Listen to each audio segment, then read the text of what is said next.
आज हम class 10th के लिए विज्ञान की क्लास करने जा रहे हैं। जो फर्स्ट पार्ट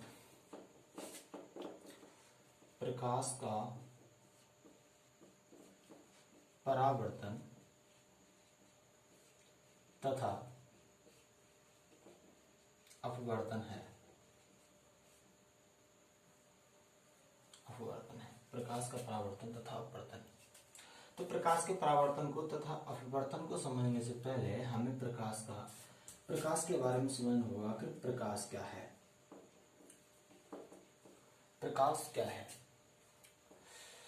तो अगर हम अंधेरे में किसी वस्तु को रखें तो हम उस वस्तु की पहचान नहीं कर सकते कि क्या चीज रखी है। और अगर हम कमरे में किसी मोमबत्ती या टॉर्च को बुझा रहे तो हम उस वस्तु की पहचान कर लेते हैं कि क्या चीज है। तो प्रकाश जो है एक प्रकार की ऊर्जा है। प्रकाश एक प्रकार की ऊर्जा है। प्रकाश की एक खासियत हो रही है कि ये स्वयं दिखाई नहीं देता परंतु वस्तुओं को दिखाता है। जैसे यह सूर्य है,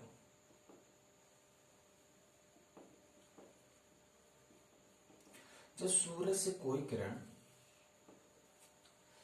आकर किसी वस्तु पर पड़ती है, उस वस्तु पर पड़ने के बाद वो हमारी आंखों पर पड़ती है, तब हमें वस्तु दिखाई देती है, तब हमें वस्तु दिखाई देने लगती है।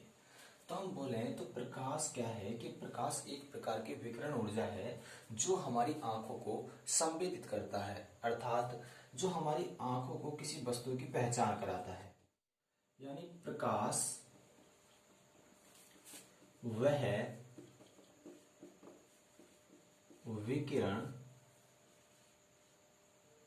विकिरण ऊर्जा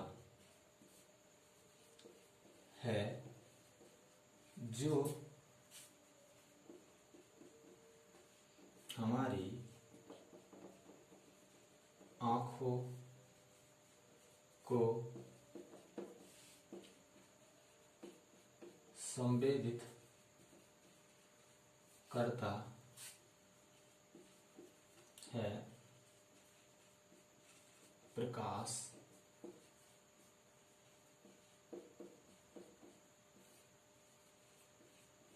कहलाता है। प्रकाश कहलाता है। और प्रकाश नोट एक पॉइंट कि प्रकाश की निर्वात में जो चाल होती है वो होती है 3 × 10⁸ मीटर प्रति सेकेंड।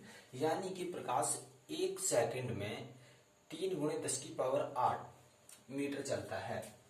प्रकाश की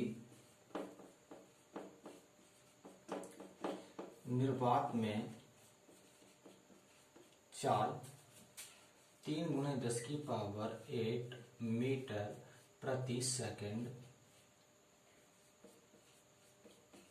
होती है। इसी प्रकार प्रकाश जो है वो विद्युत चुंबकीय तरंगों के रूप में चलता है। प्रकाश विद्युत तरंगों के रूप में गमन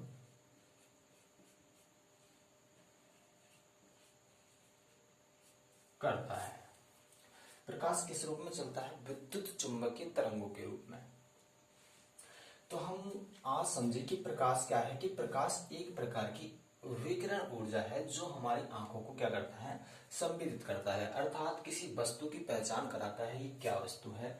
जैसे सूर्य है, अब सूर्य से कोई किरण किसी वस्तु पर पड़ने के बाद वो हमारी आंखों पर पड़ती है और तभी हमें क्या है? एक वस्तु दिखाई देती है कि क्या चीज है। तो हम बोल सकते हैं कि प्रकाश क्या है?